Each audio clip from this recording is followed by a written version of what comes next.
کہ ربیع الاول کے مہینے میں مسلمانوں کو نبی اکرم صلی اللہ علیہ وسلم کی یاد کچھ زیادہ آتی ہے ماحول کی وجہ سے. حالانکہ ایسا نہیں ہونا چاہیے. جیسے عیسائی جو ہے حضرت عیسیٰ کو صرف دسمبر میں یاد کرتے ہیں، 25 دسمبر کو یاد کرتے ہیں.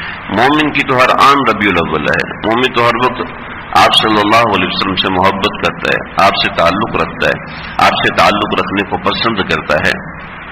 لیکن یہ جو ایک ٹرینڈ بنتا جا رہا ہے کہ پورا سال نماز نہیں پڑھیں گے، بس 12 ربیع الاول کے آگے پیچھے کچھ نماز پڑھ لیں گے، عید کے دن کچھ نماز پڑھ لیں گے، رمضان میں کچھ نماز پڑھ لیں گے، اس کے علاوہ اور کچھ بھی نہیں ہے. یہ بات صحیح نہیں ہے. یہ بات قابل توجہ ہے کہ ہم لوگوں نے یہ جو ٹرینڈ اپنایا ہوا ہے کہ صرف ربیع الاول کو گھر سجا لیا، اسی گھر کے اندر بہن کا حصہ لگا ہوا ہے اور بہنوں کا حصہ وراثت میں نہیں دیا جا رہا، اور سود اسی گھر میں کھایا جا رہا ہے. اسی گھر کے لوگ بینک کے اندر ملازم ہیں اور سودی کاروبار کا حصہ ہیں.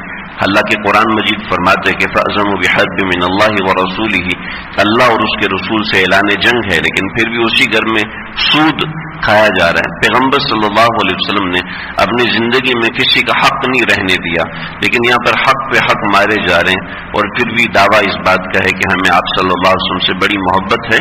تو اس بات پہ نظر کی جائے، اس بات پہ غور کیا جائے.